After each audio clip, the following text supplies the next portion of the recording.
News ಅವರಿಗೆ ಮತ್ತೊಮ್ಮೆ ಸ್ವಾಗತ. ಇಲ್ಲಿ ತನಕ ಹಲವಾರು ಸುದ್ದಿಗಳನ್ನು ನೋಡಾಯಿತು. ಇನ್ನು ರಾಜಕೀಯದ ಸುದ್ದಿ, ಅದರಲ್ಲೂ ವಿಶೇಷವಾಗಿ ಬಿಜೆಪಿಯ ಸುದ್ದಿ. ಬಿಜೆಪಿಗೆ ಯಡಿಯೂರಪ್ಪನವ್ರನ್ನ ಮತ್ತೆ ಕರೆತರುವಂಥ ನಿಟ್ಟಿನಲ್ಲಿ ಸಾಕಷ್ಟು ಪ್ರಯತ್ನಗಳು ಆಗ್ತಾನೇ ಇದೆ. ಇದಕ್ಕೆ ಸಂಬಂಧಪಟ್ಟ ಹಾಗೆ ಮೊದಲು ದನಿ ಎತ್ತವರು ಅಂತಂದರೆ ಗೋ ಮಧುಸೂದನ್ ಯಾವುದೇ ಮುಲ ಇಲ್ಲದೆ ರಾಷ್ಟ್ರೀಯ ನಾಯಕರಿಗೆ ಪತ್ರವನ್ನು ಕೂಡ ಬರೆದಿದ್ದರು. ಯಡಿಯೂರಪ್ಪನವರ ಅಗತ್ಯ ಎಷ್ಟರ ಮಟ್ಟಿಗಿದೆ ಅನ್ನೋದನ್ನು ಕೂಡ ಅದರಲ್ಲಿ ತುಂಬ ಸ್ಪಷ್ಟವಾಗಿ ಹೇಳಿದರು. ಜೊತೆಗೆ ಹಲವಾರು ಜನ ಎಂಪಿಗಳು ಕೂಡ ಇದನ್ನು ಪ್ರತಿಪಾದಿಸ್ತಾನೆ ಬಂದಿದ್ದಾರೆ. ಯಡಿಯೂರಪ್ಪನವರು ಇಲ್ಲದೇ ಮುಂದಿನ ಚುನಾವಣೆಯನ್ನು ಗೆಲ್ತೀವಿ ಅನ್ನುವಂಥದ್ದು ಕನಸಿನ ಮಾತು. ಹೀಗಾಗಿ ಯಡಿಯೂರಪ್ಪನವರಂಥ ನಾಯಕರು ಬೇಕು ಪಕ್ಷಕ್ಕೆ ಅನ್ನುವಂಥ ಪ್ರತಿಪಾದನೆಯನ್ನು ಮಾಡ್ತಾನೆ ಇದ್ದಾರೆ. ಆದರೆ ಯಾವುದಕ್ಕೂ ಕೂಡ ಬೆಲೆ ಸಿಗ್ತಾ ಇಲ್ಲ. ಯಾಕಂದರೆ ಪಕ್ಷದೊಳಗಿರುವಂಥ ಪರ ಹಾಗೂ ವಿರೋಧದ ನಡುವೆ. ಸೊ ಹೀಗಾಗಿ ರಾಷ್ಟ್ರೀಯ ನಾಯಕರು ಮಧ್ಯಪ್ರವೇಶ ಮಾಡುವಂಥ ಸ್ಥಿತಿ ಈಗ ಉದ್ಭವ ಆಗಿದೆ.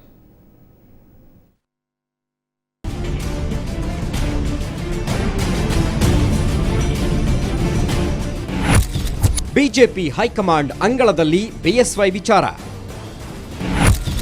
ಎರಡೂ ಬಣಗಳಿಗೂ ಪಥ್ಯವಾಗುತ್ತಾ ರಾಜಿಸೂತ್ರ. ಬಿಎಸ್ವೈ ಬಿಜೆಪಿಗೆ ವಾಪಸ್ಸಾಗುವ ಕುರಿತು ಬಿಜೆಪಿಯಲ್ಲೇ ಹಗ್ಗಜಗ್ಗಾಟ ಮುಂದುವರೆದಿದೆ. ಬಿಜೆಪಿಗೆ ಬರಲು ಮಾನಸಿಕವಾಗಿ ಸಿದ್ಧರಾಗಿರೋ ಬಿಎಸ್ವೈ ಕೆಲವು ನಿರೀಕ್ಷೆಗಳನ್ನು ಹೊಂದಿದ್ದಾರೆ. ಬಿಎಸ್ವೈ ಮನದಲ್ಲೇನಿದೆ? ಬಿಜೆಪಿಯವರೇ ರತ್ನಗಂಬಳಿ ಹಾಸಿ ಕರೆಯಬೇಕು. ಬಿಜೆಪಿಯಲ್ಲಿ ಶಾಸಕಾಂಗ ಪಕ್ಷದ ನಾಯಕ ಸೇರಿದಂತೆ ಪ್ರತಿಪಕ್ಷ ನಾಯಕ ಸ್ಥಾನವನ್ನು ತನಗೆ ನೀಡಬೇಕು. ಕೆಜೆಪಿ ಬಿಜೆಪಿ ಒಂದಾಗಲು ನರೇಂದ್ರ ಮೋದಿ ಮಧ್ಯಸ್ಥಿಕೆ ವಹಿಸಬೇಕು ಅನ್ನೋದು ಬಿಎಸ್ವೈ ಆಶಯ. ಇದು ಬಿಜೆಪಿಯಲ್ಲಿರುವ ಬಿಎಸ್ವೈ ಆಪ್ತ ಶಾಸಕರಿಗೆ ಪಥ್ಯವಾದರೂ ತ್ರಿಮೂರ್ತಿಗಳಾದ ಅನಂತಕುಮಾರ್, ಈಶ್ವರಪ್ಪ ಹಾಗೂ ಜಗದೀಶ್ ಶೆಟ್ಟರ್ಗೆ ಸುತರಾಂ ಇಷ್ಟವಿಲ್ಲ. ಯಡಿಯೂರಪ್ಪ ಹಾಗೂ ಕೆಜೆಪಿ ಪಕ್ಷದ ಮುಂದೆ ಬಿಜೆಪಿ ಮಂಡಿಯೂರಿ ಕೂರೋದು ಈ ನಾಯಕರಿಗೆ ಇಷ್ಟವೇ ಇಲ್ಲ. ಅನಂತಕುಮಾರ್ ಮತ್ತು ಈಶ್ವರಪ್ಪನವರಿಗೆ ಯಡಿಯೂರಪ್ಪ ಮತ್ತೆ ಬಂದರೆ ತಮ್ಮ ಸ್ಥಾನಮಾನವೇನು ಎನ್ನುವ ಆತಂಕ. ಮತ್ತೊಂದು ಕಡೆ ಪ್ರತಿಪಕ್ಷ ನಾಯಕ ಸ್ಥಾನ ಬಿಡಲು ಜಗದೀಶ್ ಶೆಟ್ಟರ್ ಮನಸ್ಸು ಮಾಡುತ್ತಿಲ್ಲ.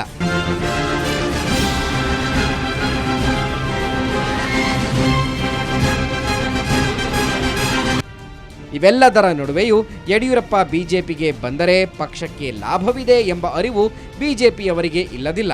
ಹಾಗಾಗಿ ಉತ್ತರ ಪ್ರದೇಶದ ಮಾಜಿ ಮುಖ್ಯಮಂತ್ರಿ ಕಲ್ಯಾಣ್ ಸಿಂಗ್ ಹಾಗೂ ರಾಜಸ್ಥಾನದ ಮಾಜಿ ಮುಖ್ಯಮಂತ್ರಿ ಉಮಾಭಾರತಿ ರೀತಿಯಲ್ಲಿ ಬೇಷರತ್ತಾಗಿ ಬಂದರೆ ತಮ್ಮ ಅಭ್ಯಂತರವೇನೂ ಇಲ್ಲ ಅನ್ನುತ್ತಿದ್ದಾರೆ. ಹಾಗಾದರೆ ಆಗ ಮಾತ್ರ ಪಕ್ಷದಲ್ಲಿ ತಮ್ಮ ಸ್ಥಾನ ಅಬಾಧಿತ ಎಂಬ ಲೆಕ್ಕಾಚಾರ ಈ ನಾಯಕರದ್ದು. ಆದರೆ ಇದರ ಸೂಕ್ಷ್ಮತೆಯ ಅರಿವಿರುವ ಯಡಿಯೂರಪ್ಪ ಅರ್ಜಿ ಹಾಕಿ ಬಿಜೆಪಿಗೆ ಬರಲು ಒಪ್ಪುತ್ತಿಲ್ಲ.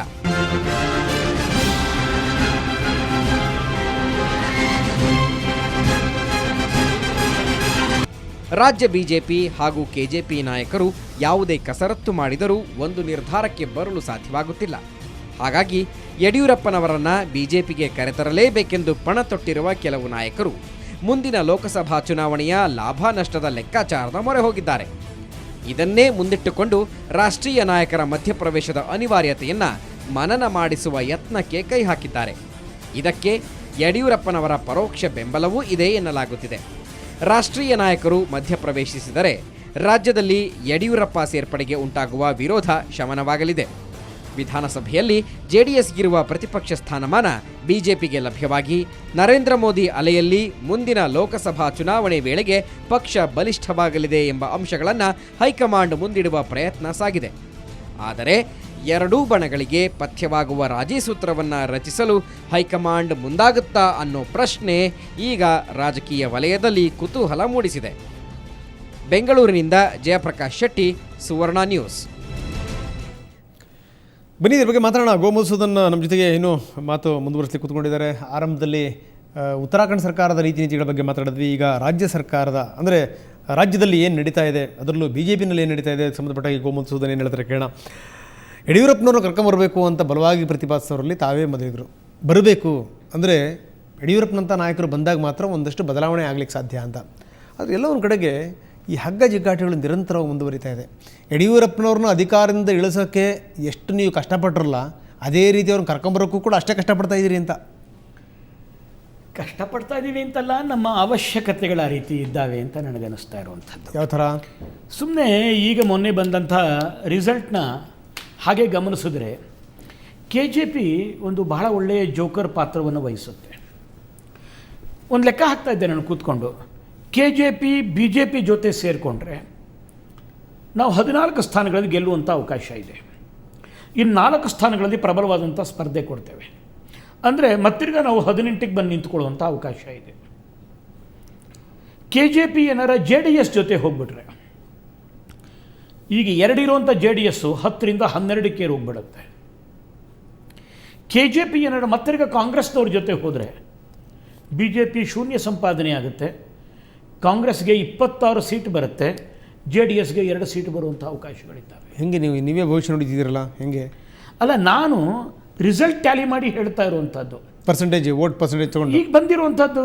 ಅದನ್ನು ಅಸೆಂಬ್ಲಿ ವೈಸ್ ಬಂದಿರೋದನ್ನು ನೀವು ಪಾರ್ಲಿಮೆಂಟ್ ವೈಸ್ ಟ್ಯಾಬ್ಯುಲೇಟ್ ಮಾಡಿದ್ರೆ ಆ ರೀತಿ ಸ್ಥಿತಿ ಇದೆ. ಅಂದರೆ ಎರಡು ಸ್ಥಾನಗಳು ನಾವು ಮುಂದೆ ಇದ್ದೀವಿ. ಈವನ್ ವಿತ್ ದಿಸ್ ಯಾವುದು ಅಂತಂದರೆ ಒಂದು ಚಿಕ್ಕೋಡಿ 2000ದಿಂದ, ಬೆಳಗಾಂ 15,000ದಿಂದ.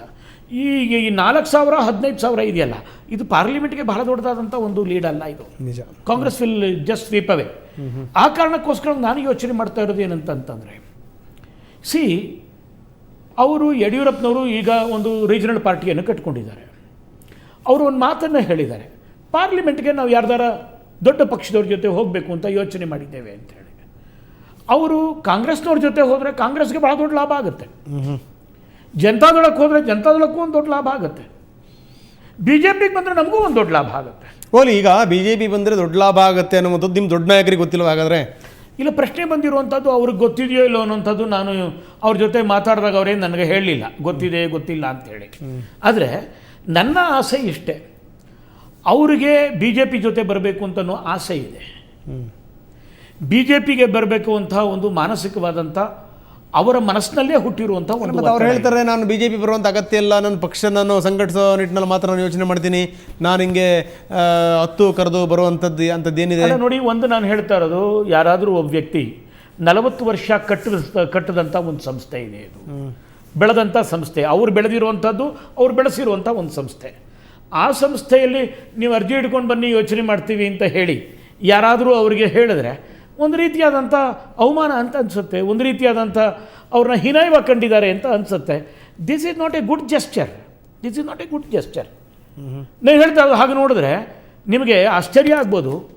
ಈಗ ಮೊನ್ನೆ ಸದನ ನಡೆದಂಥ ಸಮಯದಲ್ಲಿ ಸನ್ಮಾನ್ಯ ದೇವೇಗೌಡರು ಕುಮಾರಸ್ವಾಮಿ ರೇವಣ್ಣನ ಬಿಟ್ಟು ಯಡಿಯೂರಪ್ಪನವ್ರ ಹತ್ರ ಮಾತಾಡಿಸುವಂಥ ಪ್ರಯತ್ನ ಪಟ್ಟಿದ್ದಾರೆ. ಅಂದರೆ ಅವರಿಬ್ಬರ ನಡುವೆ ಎಂಥ ದೊಡ್ಡ ಸಂಘರ್ಷ ಆಯಿತು ಅಂತ ಅನ್ನೋದು ನಿಮಗೆ ಗೊತ್ತಿದೆ. ಆದರೆ ಅವ್ರು ಪ್ರಯತ್ನ ಪಡ್ತಾ ಇದ್ದಾರೆ, ಯಾಕೆ? ರಾಜಕೀಯ ಲಾಭ. ಹೋಲಿ ನೀವು ಇದಕ್ಕೆ ಉತ್ತರ ಕೊಡ್ತಿರೋ ಇಲ್ಲೋ ಗೊತ್ತಿಲ್ಲ ಗೋಮತ್ ಸಂಜಿ. ನಾನು ನಿಮ್ಗೊಂದು ನೇರೋದು ಪ್ರಶ್ನೆ ಕೇಳ್ತೀನಿ, ನಿಮ್ಮ ಪಕ್ಷದಲ್ಲಿ ಯಾರದ್ದು ಇದರಲ್ಲಿ ಅಡ್ಡಗಾಲು, ಯಾರದ್ದು ತೊಡಕು?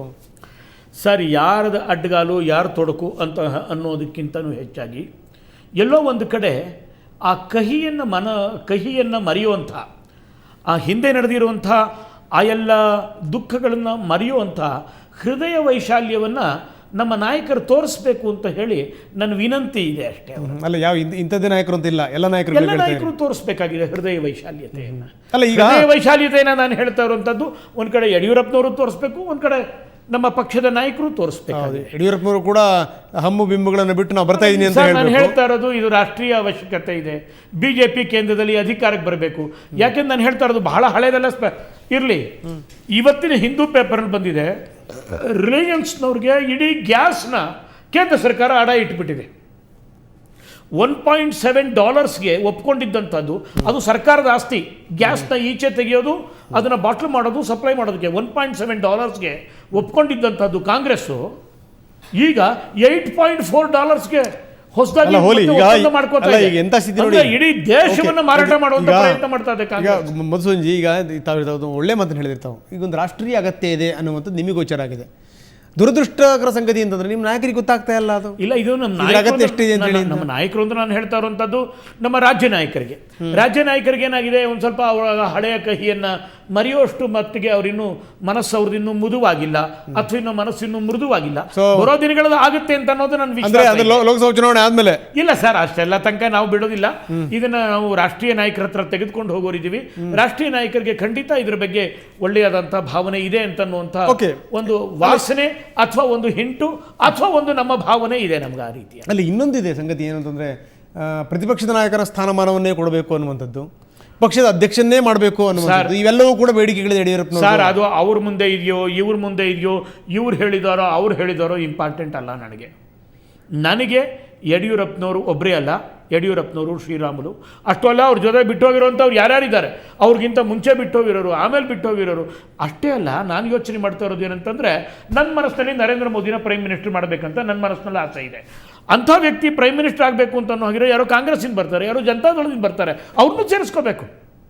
ಇದು ಹೇಗೆ ಅಂತಂದರೆ, KRS ತುಂಬಬೇಕಾದ್ರೆ ಬರೀ ಕಾವೇರಿ ನದಿ ಒಂದರಲ್ಲೇ ನೀರು ಬರಲ್ಲ, ಹಾರಂಗಿನಲ್ಲಿ ನೀರು ಬರಬೇಕು, ಹೇಮಾವತಿನಲ್ಲಿ ನೀರು ಬರಬೇಕು, ಲಕ್ಷ್ಮಣ ತೀರ್ಥದಲ್ಲಿ ನೀರು ಬರಬೇಕು, ಎಲ್ಲದರಲ್ಲೂ ನೀರು ತಗೊಂಡು ತಮಿಳ್ನಾಡು ಬಿಡಬೇಕು ಅನ್ನೋ ರೀತಿಯಲ್ಲಿ. ಸರ್, ತಮಿಳ್ನಾಡು ಏನು ಪಾಕಿಸ್ತಾನನ ಸರ್? ತಮಿಳ್ನಾಡು ಏನು ಪಾಕಿಸ್ತಾನ? ಆದ್ರೂ ನೀರು ಬಿಡುವಂತ ವಿಚಾರದಲ್ಲಿ ಇರುವಂತದ್ದು.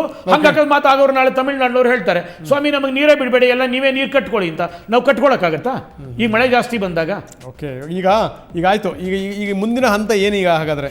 ಸರ್, ನನ್ನ ಹಂತ ನಾನು ಅನಿಸೋರಂಥದ್ದು, ನಾವು ಅವರಲ್ಲಿ ವಿನಂತಿ ಮಾಡ್ಕೊಂಡಿದ್ದೀವಿ ನಮ್ಮ ರಾಜ್ಯ ನಾಯಕರ ಹತ್ರ, ಅವರ ಮನಃ ಪರಿವರ್ತನೆ ಆಗುತ್ತೆ ಅಂತನ್ನುವಂಥ ವಿಶ್ವಾಸ ನಮಗಿದೆ. ನನಗನ್ನಿಸ್ತಾ ಇದೆ. ಆದರೆ ನಾವು ಇದನ್ನ ಕೇಂದ್ರದ ಮಟ್ಟಕ್ಕೆ ತೆಗೆದುಕೊಂಡು ಹೋಗೋರಿದ್ದೀವಿ. ನಾವು ಇದನ್ನ ನಮ್ಮ ರಾಷ್ಟ್ರೀಯ ಅಧ್ಯಕ್ಷರು ರಾಜನಾಥ್ ಸಿಂಗ್ ಅವರ ಹತ್ರ, ಅರುಣ್ ಜೇಟ್ಲಿ ಅವರ ಹತ್ರ, ಸುಷ್ಮಾ ಸ್ವರಾಜ್ ಅವರ ಹತ್ರ, ಲಾಲ್ಕೃಷ್ಣ ಅಡ್ವಾಣಿ ಅವರ ಹತ್ರ, ಎಲ್ಲರ ಹತ್ರನೂ ನಾವು ಮಾತಾಡೋರಿದ್ದೀವಿ ಇದನ್ನ. ಅಲ್ಲ, ಲಾಲ್ಕೃಷ್ಣ ಅಡ್ವಾಣಿ ಅವರು ಯಡಿಯೂರಪ್ಪ ಅಂತಂದ್ರೆ ಯೋಚನೆ ಮಾಡಬೇಡಿ. ನಮ್ಮ ಪಕ್ಷವನ್ನು ಕಟ್ಟದಂತ ಹಿರಿಯರು ಅಡ್ವಾಣಿ ಅವರು ಅನೇಕರನ್ನ ನೋಡ್ರಿ, ಮದನ್ ಲಾಲ್ ಖುರಾನ್ ವಾಪಸ್ ಕರ್ಕೊಂಡಿರೋದು ಅವರೇನೆ. ನಮ್ಮ ಆಮೇಲಿಂದ ಕಲ್ಯಾಣ್ ಸಿಂಗ್ ಅವ್ರನ್ನ ಕರ್ಕೊಂಡು ನೀನು ಒಂದ್ ನಿಮಿಷ, ಉಮಾ ಭಾರತಿ ಅವರು ಅಡ್ವಾಣಿ ಅವರು ಅಧ್ಯಕ್ಷರಿದ್ದಾಗ ಅವ್ರಿಗೆ ಅವಮಾನ ಮಾಡಿ ಎದ್ದು ಹೋಗಿದ್ರು, ಅವ್ರನ್ನ ವಾಪಸ್ ಗೋಮಸುಧನ್ ಒಂದ್ ಮಾತು ಮಾತ್ರ ತುಂಬಾ ಸ್ಪಷ್ಟ. ಯಾರ್ಯಾರು ನಿಮ್ಮ ನಾಯಕರು ಹೋಗಿದ್ರಲ್ಲ, ವಾಪಸ್ ಕರ್ಕೊಂಬಂದ್ರಲ್ಲ, ಕಡು ಕಟ್ಟೆ ಹಾಕಿದ್ದೇನು ಅಂತ ಕಲ್ಯಾಣ್ ಸಿಂಗ್ ಕರ್ಕೊಂಬಂದ್ರಿ. ಏನಾದ್ರು ಉತ್ತರ ಪ್ರದೇಶದಲ್ಲಿ ಏನಾದ್ರು ಹೆಲ್ಪ್ ಆಯ್ತಾ? ನೀವು ಮೊನ್ನೆ ನೀವು ಉಮಾ ಭಾರತಿ ಕರ್ಕೊಂಬಂದ್ರಿ, ಏನಾಯ್ತು? ಮಧ್ಯಪ್ರದೇಶ ಗೆದ್ದಿದ್ದೀವಿ ನಾವು. ಮಧ್ಯಪ್ರದೇಶದಲ್ಲಿ ಒಂದು ಬುನಾದಿ ಇದೆ ನಿಮ್ಮದು. ಅಲ್ಲ, ನಾನು ಹೇಳ್ತಾ ಇರುವಂತ ಚೌಹಾಣ್ ಅಂತವರು ಒಂದ್ ಒಳ್ಳೆ ಬುನಾದಿ ಹಾಕಿರ, ಅದ್ರ ಮೇಲೆ ನಡೀತಾ ಇದೆ. ನಾನು ಹೇಳ್ತಾ ಇರೋದು, ಮೊದಲ ನಾಲ್ಕು ಖುರಾನ ಕರ್ಕೊಂಬಂದ್ರಿ, ಏನ್ ಡೆಲ್ಲಿ ಗದ್ದುಗೆ ಸಿಗ್ತಾ ನಿಮಗೆ? ಕಾರಣ ಬೇರೆ ಇದ್ದಾವೆ. ನಾನು ಹೇಳ್ತಾ ಇರೋದು, ಅವ್ರು ಬಂದಿರೋದ್ರಿಂದ ಒಂದಷ್ಟು ಶಕ್ತಿಗಳು ಜಾಸ್ತಿ ಆಗಿದ್ದಾವೆ ನಮ್ಗೆ. ನಮ್ದೊಂದು ವಿಶ್ವಾಸ ಜಾಸ್ತಿ ಆಗಿದೆ, ಒಂದು ಸಂಘಟನೆಯಲ್ಲಿ ಬಲ ಬಂದಿದೆ. ನಿಮ್ದು ಅರಣ್ಯ ರೋಧನ ಆಗ್ತಾ ಇದೆ ಅಂತೀನಿ ನಾನು ಈ ವಿಚಾರ. ಸರ್, ಅರಣ್ಯ ರೋಧನ ಅಲ್ಲ ಸರ್, ಇದು ನಂದು ರೋಧನವೂ ಅಲ್ಲ, ಅರಣ್ಯ ರೋಧನವೂ ಅಲ್ಲ. ಇದು ನಾನು ನಮ್ಮ ನಾಯಕರನ್ನ ಮನವೊಲಿಸ್ಲಿಕ್ಕೆ ಮಾಡ್ತಾ ಇರುವಂತ ಪ್ರಾಮಾಣಿಕವಾದಂತ ಪ್ರಯತ್ನ. ಇಷ್ಟೆಲ್ಲ ಆದ್ರೂ ಕೂಡ ಯಾಕೆ ಕೇಂದ್ರ ನಾಯಕರ ಮಧ್ಯಪ್ರವೇಶ ಮಾಡ್ತಾ ಇಲ್ಲ? ನಿಮಗೆ ಇರೋದಕ್ಕಿಂತ ಹೆಚ್ಚಿನ ಕನ್ಸರ್ನ್ ಅವ್ರಿಗಿರಬೇಕು. ಸರ್, ನಿಮಗೆ ನಾನು ಹೇಳ್ತಾ ಇರೋದು, ಕೇಂದ್ರ ನಾಯಕರ ನಡುವೆ ಅನೇಕ ಸಮಸ್ಯೆಗಳಿದೆ. ನಮ್ಮ ಪಕ್ಷಕ್ಕೆ ಸಂಬಂಧಪಟ್ಟಂಗೆ, ದೇಶಕ್ಕೆ ಸಂಬಂಧಪಟ್ಟಂಗೆ, ರಾಜಕೀಯಕ್ಕೆ ಸಂಬಂಧಪಟ್ಟಂಗೆ. ಈಗ ನೋಡಿ, ಉತ್ತರಾಖಂಡ್ ಅದನ್ನೆಲ್ಲದನ್ನು ಸಹ ನಾವು ಮಾಡಬೇಕಾಗಿದೆ. ಉತ್ತರಾಖಂಡದಲ್ಲಿ ನಿಮ್ಗೆ ನೆನಪಿರಬೇಕು, ನಾವು 30 ಸೀಟ್ ಗೆದ್ದಿದ್ದೀವಿ, ಅವರು 30 ಸೀಟ್ ಗೆದ್ದಿದ್ದಾರೆ.